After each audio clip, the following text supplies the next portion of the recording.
Hello, and thank you for joining us again today here on What's the Story. I am with our special interview and musical guest for this week, two of the guys from Gomez. So, guys, go ahead and tell us your names and what you do.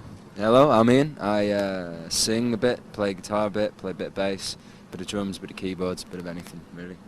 I do pretty much the same, minus the drums. I'm not allowed near the drums. Okay. I do everything, well, maybe not keyboards. No, I play keyboards. Yeah, you play Yeah, I keyboards. play, keyboards. Look at that, there's the beer hiding Oh, the behind beer is camera. waiting for you. Come All on, right. Steve, sneak in quickly. All right, just real quick. Thank you. Cheers, Thank man. you. Thank you. Okay. Actually, do you mind if I just start real quick? So you can hold the beer. I don't care if you. All right. That's cool, that's a real authentic moment. No, I'm starting over. Sorry. Okay. Hello, and thank you for joining us again here on What's the Story. Today I am with my special musical and interview guest for this week. It's two of the guys from Gomez. So, guys, go ahead and tell us your names and what you do. Okay, I'm Ian. I play anything and sing. I do the same, apart from I don't play the drums. All right. So, this is your guys' first trip over here in the States. So, can you tell me what it's like playing in front of the U.S. audience as opposed to a European audience? I don't know, it's pretty cool. It's been pretty cool. We've played like 2 gigs so far, and I mean both of them have been like kind of half an hour slots, but we seem to go down pretty well because obviously we're like cold over here.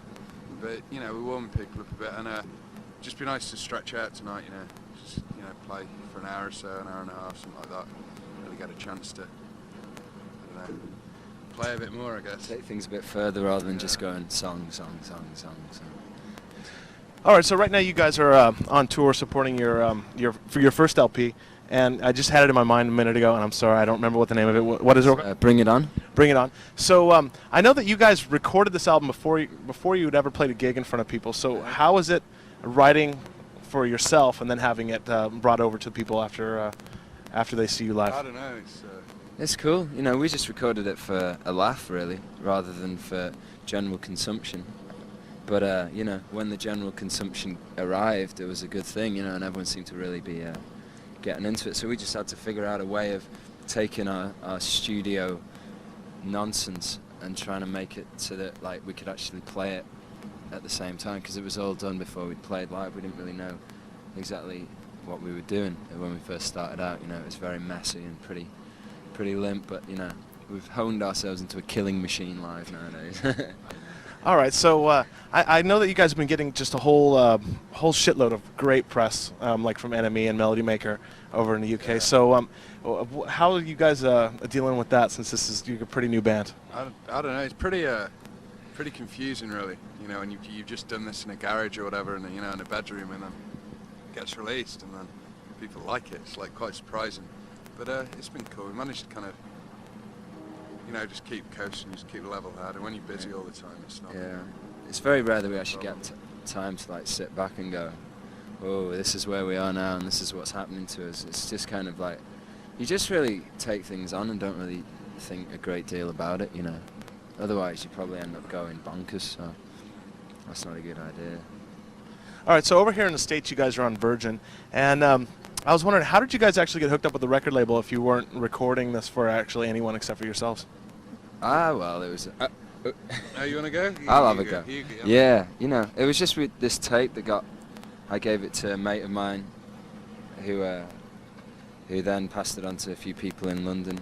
You know, it was a real kind of tape passing thing that didn't particularly involve us much at all. You know, it was much more like we gave a tape to somebody, they played it to their friends, they played it to their friends, blah blah blah. Yeah. And one of the people that we'd given it to knew like a few people down in London, passed it on to them, and then when as soon as your tape gets down to London, it's like totally public property then for all the record labels, and they all were like going, yes, give me some of that, and we just picked the label with the people that we got on the most with, basically, and that was cool. It's worked out really, really well for us. All right, so I know that your music is just a total blend of like folk, blues, rock.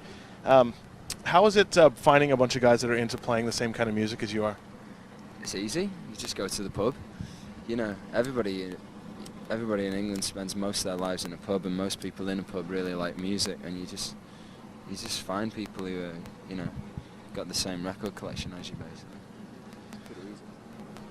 All right, well, I just want to say thanks a lot to these two guys from Gomez for hanging out with us today here on What's the Story. So stick around for something coming up next here on What's the Story.